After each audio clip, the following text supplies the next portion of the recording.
Salut à tous les amis, alors nouvelle vidéo. Alors dans cette vidéo on va parler d'économie, on va essayer d'être le plus clair possible pour vous expliquer ce qui est la limite salariale de la Liga qui a été annoncée hier, l'impact évidemment sur le mercato, les prochains mercatos et ce qui va se passer lors des prochaines semaines tout simplement pour comprendre si le Barça pourrait être actif. Alors tout simplement on va repartir à la genèse de tout ça. La Liga a mis en place, comme vous le savez, un contrôle financier pour tous les clubs espagnols. Et donc, avant chaque mercato, les clubs espagnols envoient leurs données financières, donc la masse salariale de l'équipe avec amortissement, prime à la signature, ainsi que, évidemment, tout ce qui est en rapport avec les revenus, tout ce qui est en rapport avec les revenus de sponsoring, de maillots, de droits TV, etc. Et la Liga donc fait un calcul avec cela pour limiter, pour avoir un chiffre qui lui est la limite salariale. Pour chaque club, il est différent.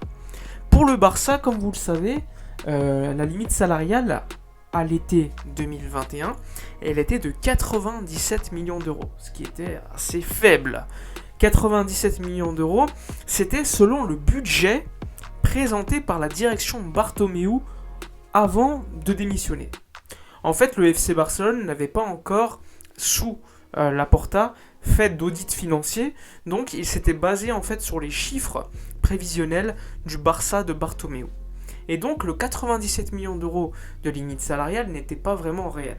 Et donc le Barça de Laporta a renvoyé de nouveaux chiffres, et donc les nouveaux chiffres ont permis de fixer une nouvelle limite salariale qui, elle, a été mise en exergue, mise en valeur, qui a été mise en place à partir de janvier 2022. Et cette limite salariale était de moins 144 millions d'euros. Ce qui veut vraiment rien dire, mais c'est quand même significatif. En gros, le Barça n'avait pas le droit de dépenser plus de 97 millions d'euros en été pour la masse salariale et amortissement annuel. Évidemment, si tu dépasses, tu es limité, tu es soumis à une règle qui s'appelle le 1 pour 2 et le 1 pour 4, que je vais vous expliquer plus tard. Et donc là, avec les moins 144 millions d'euros, ce qui ne veut rien dire parce que tu es obligé de dépenser de l'argent pour les salaires, eh bien tu dépasses, vu que la masse salariale actuelle du club, avec toutes les sections, plus les amortissements, prime à la signature, eh bien c'est à peu près 470 millions d'euros. Donc on dépasse l'argent. Donc comme on dépasse, on est soumis à ce qu'on appelle la règle du 1 pour 2 et le 1 pour 4. Ça c'était en janvier. En été également, mais ça a continué. Donc en janvier, lorsqu'on rentre dans le mercato, on a une limite salariale de moins 144 millions d'euros, mais on va quand même réussir à signer Ferran Torres, à faire venir Adama Traoré, Aubameyang et Dani Alves. Tout simplement parce que pour pouvoir signer certains joueurs, il fallait te débarrasser d'autres joueurs avant. Et c'est ce qu'on a fait, c'est pour cela qu'on a pu donc signer certains joueurs. J'avais fait plusieurs vidéos en ce sens pour vous expliquer pourquoi et comment il était possible pour le Barça de pouvoir recruter alors qu'on était on dépassait largement la limite salariale fixée par la Liga. Et donc, on réussit à recruter néanmoins. Et finalement, le FC Barcelone, l'été prochain, sera vraisemblablement, encore une fois, beaucoup plus élevé que la limite salariale fixée par la Liga. Et donc on sera toujours soumis à cette règle du 1 pour 2 et du 1 pour 4. Donc cette règle du 1 pour 2 et du 1 pour 4, en gros, en janvier, lorsqu'on arrive dans le mercato pour signer Ferran Torres à 55 millions d'euros, mais ce qu'il faut savoir, c'est que comme c'est pas 55 millions d'euros qu'il te faut en fait de fair play financier pour recruter, tu dois diviser les 55 millions d'euros par les années de contrat, c'est-à-dire à peu près 5 ans, et ajouter le salaire. Et en gros, Ferran Torres, pour pouvoir l'acheter, il te fallait 16 millions d'euros de fair play financier. C'est ce qu'on appelle comme ça, 16 millions d'euros de fair play financier. Mais comme on était à la mi-saison, on devait diviser par 2. Donc pour signer Ferran Torres, il te fallait 8 millions de fair play financier. Très important. Et ce fair play financier, comment tu le génères? En te débarrassant de certains joueurs. On s'est débarrassé de Coutinho, qui par un prêt t'a permis d'économiser pas mal en salaire. Et donc, avec d'autres opérations, eh bien, ce fair play, tu l'as financé, ces 8 millions d'euros qu'il manquait, tu les as obtenus pour inscrire ainsi Ferran Torres. C'est ce qui s'était passé l'été dernier, on s'est débarrassé de Griezmann, de Messi, même si Messi ne nous a pas donné de fair play financier parce qu'il est parti libre. ça nous a quand même permis de baisser la masse salariale. Et ainsi, plus tard, grâce à Griezmann qui est parti, l'économie de salaire nous a permis de prolonger un joueur comme Pedri, un joueur comme Ansu Fati. Donc tout ça, c'est très important pour les prolongations de Gavi et Araujo, et je vais vous expliquer pourquoi. Et donc, grâce à ce fair play financier qu'on a généré en janvier, on a pu inscrire Ferran Torres, Alves, Aubameyang, etc. Hier, du coup, la Liga a sorti ses chiffres, moins 144 millions d'euros. Tout le monde a bondi, tout le monde s'est dit mais comment c'est possible que le Barça puisse avoir une limite salariale négative? Eh bien, il faut l'expliquer. Comment c'est possible que le Barça ait une limite salariale négative ou aussi basse? Eh bien, à l'arrivée de Joan Laporta, comme je vous expliquais, il a gonflé les pertes. Les pertes qui étaient budgétées par Bartomeu au début, c'était à peu près des pertes de 250 millions d'euros. Sauf que Laporta, lui, a déprécié l'effectif. Par exemple, Coutinho, il restait 50 millions à amortir, par exemple. Eh bien, il a dit, non mais la véritable valeur de Coutinho, c'est 30. Donc la différence, en fait, c'est parti en perte. Directement, 20 millions d'euros en perte. Et donc ça, on l'a fait avec pas mal de joueurs. Mais ça a également beaucoup d'intérêt pour plus tard. Parce que si tu vends des joueurs dépréciés, tu auras plus de chances de faire des plus-values. Et ça, c'est très important. Je vais vous expliquer pourquoi plus tard. Ainsi, avec toutes ces dépréciations, etc., les pertes ont été gonflées et donc 481 millions d'euros de pertes, le record. Et donc ces pertes, elles se répercutent sur la limite salariale. Et donc, la limite salariale qui d'habitude, les années avant, c'était 600 millions d'euros par là, eh bien ça s'est répercuté évidemment sur la limite salariale, ces pertes, et ça a créé donc un déséquilibre total. Donc aujourd'hui, on est à moins 144 millions d'euros de limite salariale, ce qui est rare, j'ai jamais vu ça personnellement. Et donc, pour en revenir à ce qui nous intéresse, le Barça aujourd'hui a réussi à inscrire des joueurs et pourra le faire. De toute façon, franchement, ça veut rien dire. Tu peux avoir 144 millions d'euros de limite salariale négative ou 200 millions d'euros de limite salariale. Tant que tu dépasses la limite salariale fixée par la Liga, tu es soumis au 1 pour 2 et 1 pour 4. Le 1 pour 2, comme je vous l'ai dit tout à l'heure, en gros, c'est si tu veux signer un joueur à 1 million d'euros, tu dois économiser 2 millions d'euros avant. Si c'est le 1 pour 4 qui s'applique, pareil, pour signer 1 million d'euros, tu dois économiser 4. Et tout cela dépend en fait des salaires des joueurs. Le joueur comme Coutinho, Dembélé ou je sais pas, Griezmann, comme ils avaient un énorme salaire, c'est la règle du 1 pour 2 qui était appliquée, ce qui nous permettait de créer beaucoup plus de fair play et donc pouvoir signer plus efficacement. Comme je vous l'ai dit, Griezmann, son départ nous a permis d'économiser énormément en salaire. Il faut savoir qu'il gagnait à peu près 40 millions d'euros brut annuels. Et donc, par une simple division, 40 divisé par 2, vu que lui, il s'appliquait le 1 pour 2, eh bien, tu avais 20 millions d'euros de fair play financier générés grâce au départ de Griezmann, ce qui nous a permis d'augmenter les salaires de Pedri, d'Ansu Fati, et même évidemment de prendre Xavi Hernandez, faut pas l'oublier. Donc tout cela, c'est très important. Aujourd'hui, on se retrouve dans une situation, alors certes, on a une limite salariale de moins 144 millions d'euros, mais cette limite salariale, c'était au 31 décembre 2021. Donc, elle est mouvante. Chaque jour, elle peut évoluer, elle peut baisser, elle peut monter. Comment elle peut évoluer?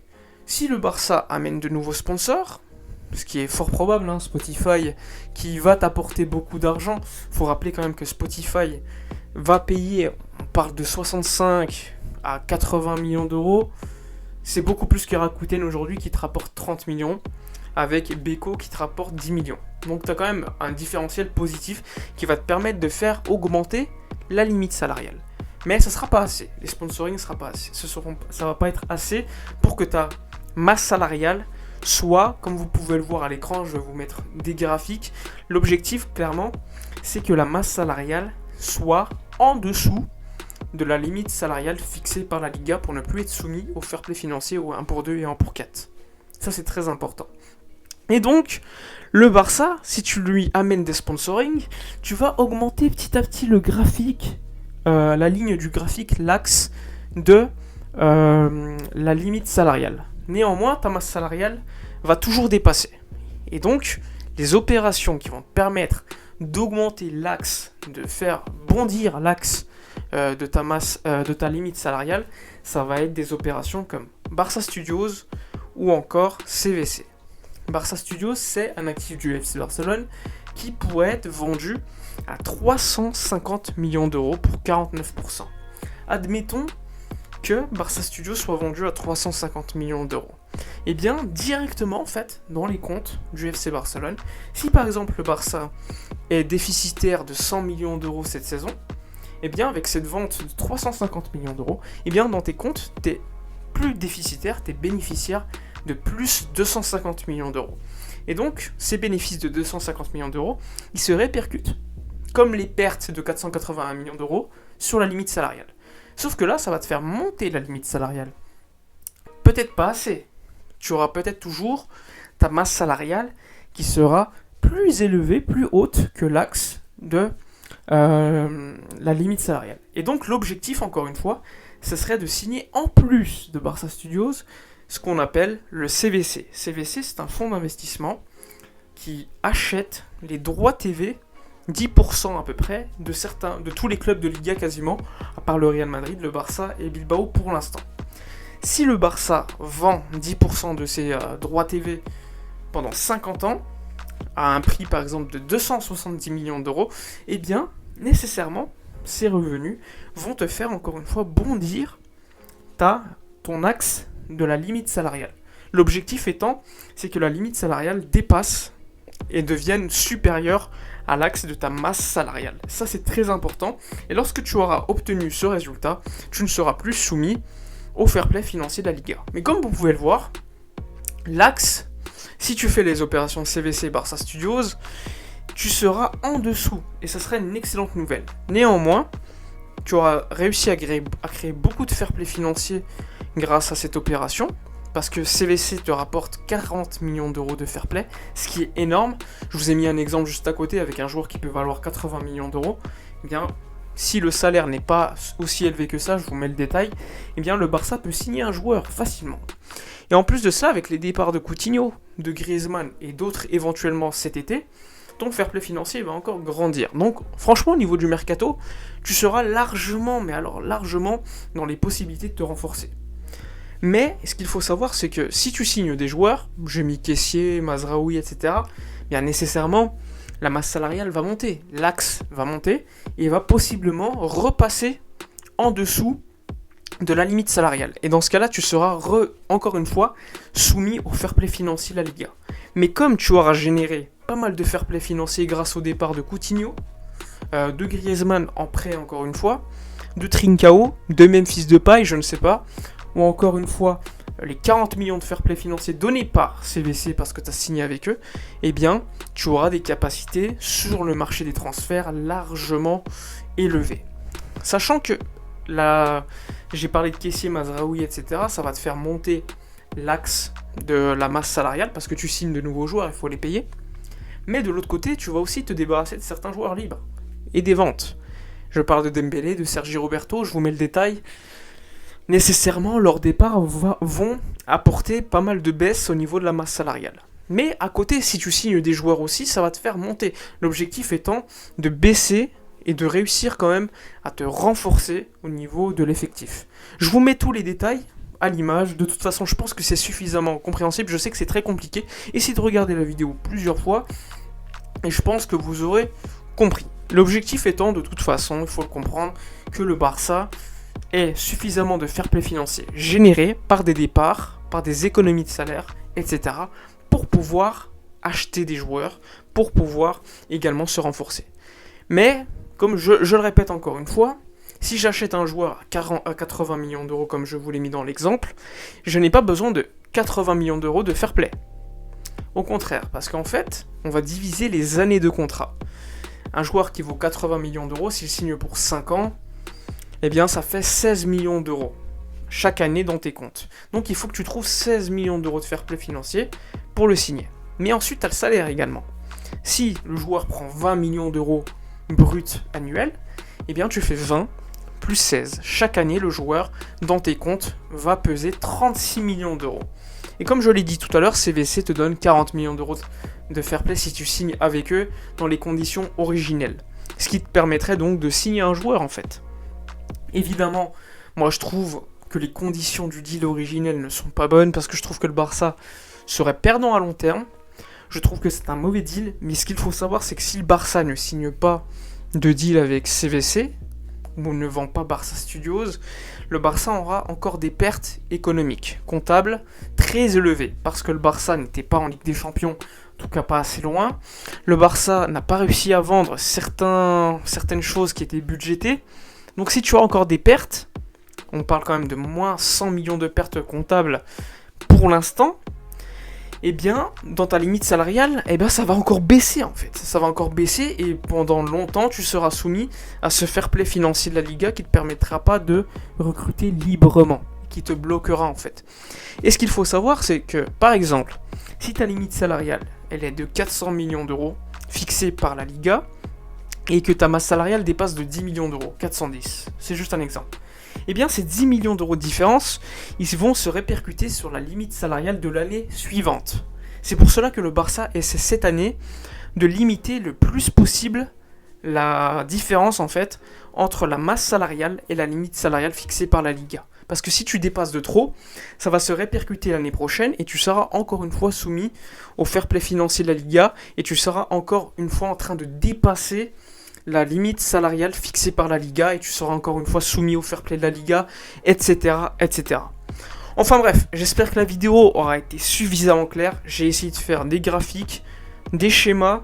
Je sais que c'est pas toujours clair, je sais que ça peut être très compliqué, mais en revoyant la vidéo, je pense que ça ira. Je sais que pas mal de gens ne suivent pas trop tout ça, que ce soit les médias français qui vont te faire un résumé en vite fait, comment le Barça peut recruter, etc.